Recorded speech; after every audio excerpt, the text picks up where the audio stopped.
Yo, what it do? It's your boy Supreme Cheer the God. You know what I want to talk about today? I want to talk about the Lazy Lord Masters the Sword or some shit, right? What the fuck is it called? The Lazy Lords Masters. Yeah, the Lazy Lord Masters the Sword. It's a really good webtoon. Very emotional. It's probably one of those that like chapter by chapter, you know what I'm saying, it's not as gratifying as reading like 5, 6, 10 chapters at a time. You know what I'm saying? I feel like a lot of mangas, comics in general are like that. They're just better in bulk than they are solo. But it's really, really good. I'm gonna try to do like a spoiler free recommendation of it.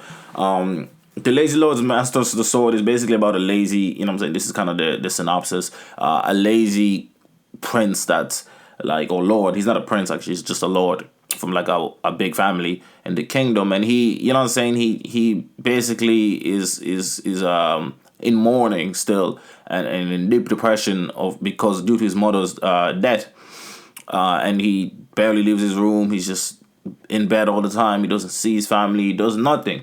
And one day he wakes up invigorated to change himself. He feels like, what am I doing? Like, I'm causing my family all this hassle. Like, you know what I'm saying? I don't even get to witness them because I'm all locked up and stuck into my own wallow. And he eventually goes on a journey of bettering himself and becoming something different. You know what I'm saying? But the emotional aspect of it is what's really, really good. I feel like a lot of these mangas, webtoons don't do a great job of pacing. I feel like the pacing is always, it feels a bit rushed, like characters just get super strong super quickly, like sword leveling type shit, you know what I'm saying? Sword leveling, they just call it sword leveling, solo leveling.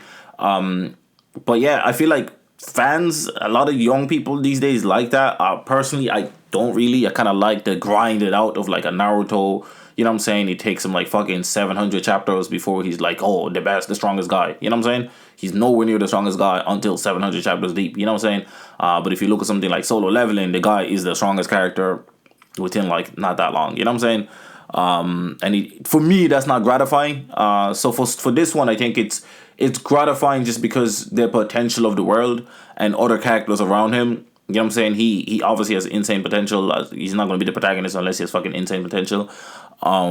But this is kind of one thing I also want to change for myself, my own story. I have a protagonist that doesn't have any fucking potential and isn't going to be the strongest character. You know what I'm saying? And I want them to be the protagonist because I feel like that's more interesting.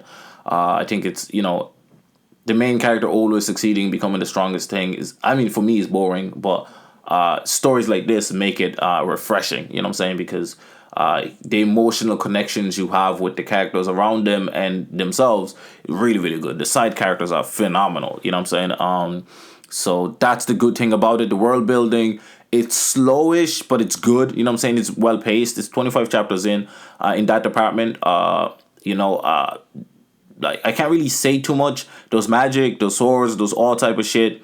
So, you know, there's a lot that we can expect. There's also like political shit, like political drama in terms of like, you know, oh, we gotta be this way in front of other lords and families because that makes our name look good. Or, you know what I mean? It's like it goes beyond just, oh, I'ma just swing a sword, which I like. You know, I think that would have, I think the story is still good enough that I would read it, but I think that would have pegged it down for me. But I think the fact that it goes and delves deeper and goes beyond the sword and swinging and fighting and has these conversations, like there's a lot of really good conversations to be had in this webtoon. Like sometimes a character will say some shit and you really like deep it, like you're like, damn bro, like damn bro, like, you know what I'm saying, like he said, like, wow, she said that, they said, whoa, like that's deep, like, oh, I get that, you know what I mean?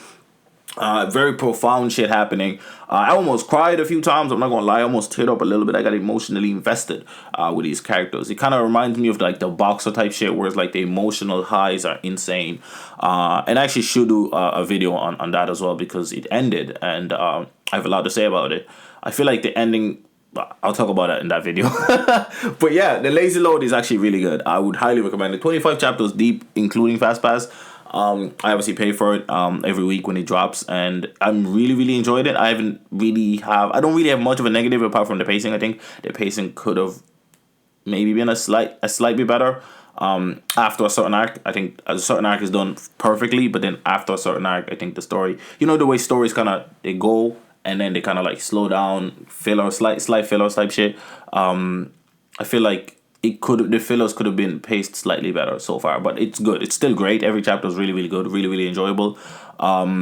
Word to read. If you like action, you like I don't want to say comedy, but I don't know if it was really comedy. If you like drama, if you like, you know what I'm saying, emotional depth, you know what I'm saying, nice characters, good characters, that make fucking logical sense, you know what I'm saying? Like even the quote unquote bad guys make sense. Like motherfuckers actually, you know what I'm saying, they make sense. Like it's not just evil for sake of evil. Like motherfuckers really be making sense out here. Motherfuckers be coming up with shit on the fly. Motherfuckers be changing themselves in order to benefit them. Like, you know what I'm saying? You know, some characters, they're like, I'm stronger than you, and like you beat them, and they're like, fuck, how am I not stronger than you? You know what I'm saying? But this motherfucker, oh, you beat me, okay, then I'm gonna figure out how you did that. I'm gonna think about it. I'm gonna thank you for that. I'm gonna learn from that. You know what I'm saying? It's like really, like these characters feel lived in. They feel like real fucking people, and not just some brainless dummies that are just there to be bad, just to cause some fucking scenes. Which, you know, you get that a lot.